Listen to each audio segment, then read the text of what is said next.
Fire it up, footballers. James here from Enemies of the Fire. I want to talk to you a little bit about that Fire game this past Wednesday against Philadelphia. I know the Fire lost 1-0. People weren't happy about it. A couple things happened as well, which we'll talk about in another video. If you check that out here on Enemies of the Fire, make sure you guys hit that subscribe button. Help us hit our goal of 500 subscribers. If you like the content of MLS, U.S. Men's National Team, Chicago Fire, and all that great stuff. But going back to Chicago versus Philadelphia, when I first caught the game, at first it didn't seem like the Fire were outputting enough effort to be able to match up to the fact that they were down 1-0 about 10 minutes into the game after they gave up a penalty kick. And then I went back and watched it, and I think I saw a little bit different story this time, and I think that's a good little indicator. But let's see if I can pull up some of these moments for you. Let's move to 57:30 of the game. Oh yeah, I'm doing it live, boys and girls. 57:30. Let's go there. I wish I had that. So I thought this was a great little exchange between the Fire.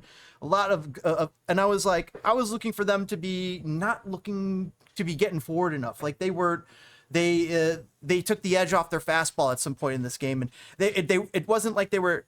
It felt like when I first watched the game that it didn't feel like they were playing from behind, even though they were playing from behind 10 minutes into the game. When I rewatched it, I realized, okay, they were definitely trying a lot harder than I realized, and just things weren't working. Philly was just smothering them, absolutely smothering them, shutting the door. They were still getting chances too, chances like this, just moving up the side, getting stuff in, and making things happen here. Good little exchange between the Fire here, and just it shows that they were not the lackadaisical. They were getting shots off. Yeah, that was a good little attempt here. Didn't get it on net. Gutman with the attempted finish, and Gutman's been a bit of an offensive powerhouse for us. He's been huge for us in the offensive area. I think that he might have actually led to the penalty that later happened, but that's one of his downsides is that. But and then I have another thing here. Let's go to 76:46. All right, so I'm like, all right, Fire aren't trying hard enough, aren't they? And then you got this pretty good press, decent press. And here comes Barroso. Good tackle. Takes over. Reset. Fire get the ball back. And I'm like, okay, well, what did they do with this? I mean, like, does it even matter? Because it seems like every time they're getting the ball forward, they're just not getting enough. They're just falling short. And that was the story of the game, ultimately. But here you see that Barroso kind of lets it go out there, but they still develop from here. There's still something going to happen. Barroso maybe could have done a little bit better there, but hey, he got the ball going, got a little pause, and hey, they get a shot off from Zink. They're all-star man. We have a video about that here on the channel if you check that out for stories about MLS's in this last week here on Enemies of the Fire. And so yeah, the Fire were still making stuff happen, even though it felt like, okay, we're having droughts here. But they had 55% possession. Gal in goal had a heck of a game regardless. He gave up a penalty kick. That's so hard. 15 shots for the Fire, 55% possession.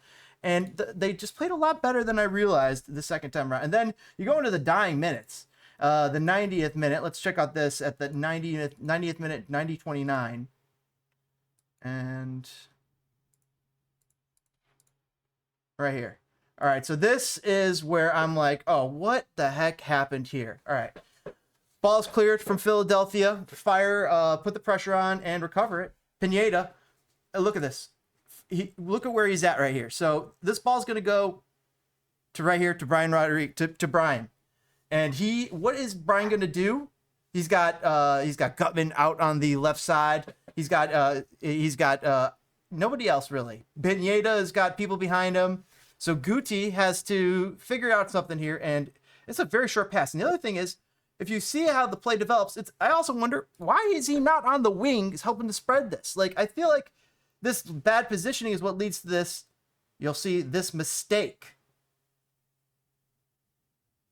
Boom. Back to Pineda. Pineda loses it. Foul.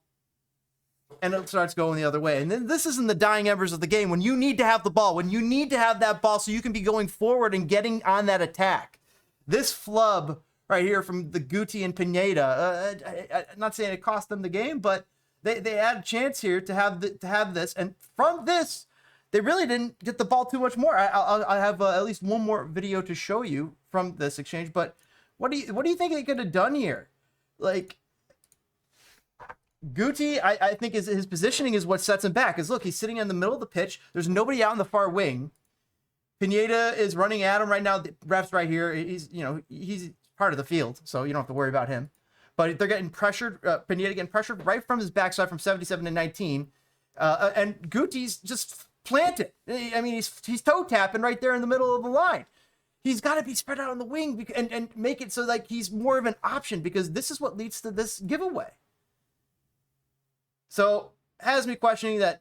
Hopefully this is something that they can work on, because that was a mistake. They could have done something there. And then let's move on to 91-05. All right, so Fire get the ball back. This is going to be like one of their last chances. But hold on. So wait, I missed something. 91, where is it? Yeah, so So what you saw that ball by Zinkernagel? What a dangerous ball. This ball does not make sense.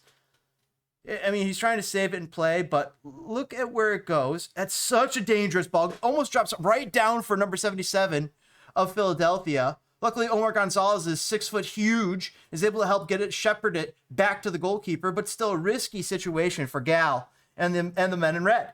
But watch this ball on a rope. That's Andrew Gutman to Haile Selassie. What a freaking ball that was. And of course, it leads to a foul, and the Fire do get a chance from this. And it's, in fact, I believe their last major chance of the game here in the 5th minute. What a ball from look at that, from Gutman.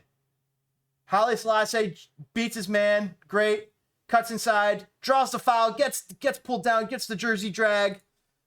Great little play there. Loved seeing that. And that's what I was saying about earlier about Gutman having just offensive skills. That's some pretty ball that we just saw there. And it leads to the Fire's last chance of the game. And let's see what happens here at 91-57.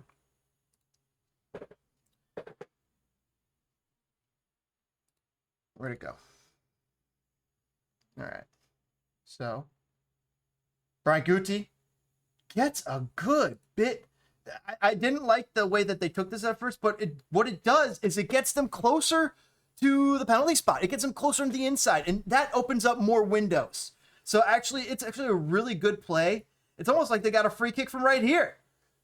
Really, at first I did not like the play, but then I realized again, no, that's actually a pretty damn good play what they did there, because now they're essentially getting a free kick from a different and better position.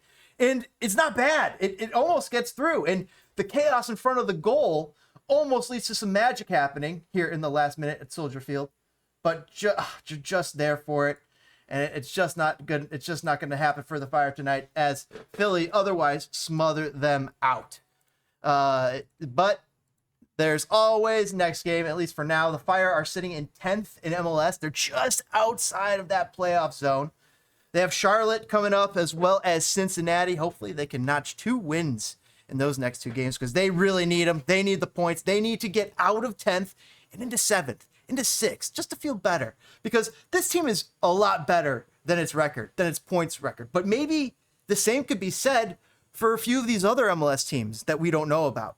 That maybe the same could be said for New York or New England. I don't know, maybe not, I don't know, New England, but maybe the same could be said about Atlanta United. Maybe they're going to wake up. And we need the Fire to wake up sooner, because we're already past the point of mid-season. They're sitting just out of the playoffs with 25 points, just behind Charlotte, who also has 25 points. But I guess there's something, I don't know, there's some sort of factor here that is leading them to be the qualifier and not Chicago. Maybe it's wins over ties. But either way, thanks for hanging out here on Enemies of the Fire. Greatly appreciate it. If you'd like the content, hit that like button. Help us hit our goal of 500 subscribers. We'll catch you next time here on Enemies of the Fire. And let us know what you thought about this Fire game.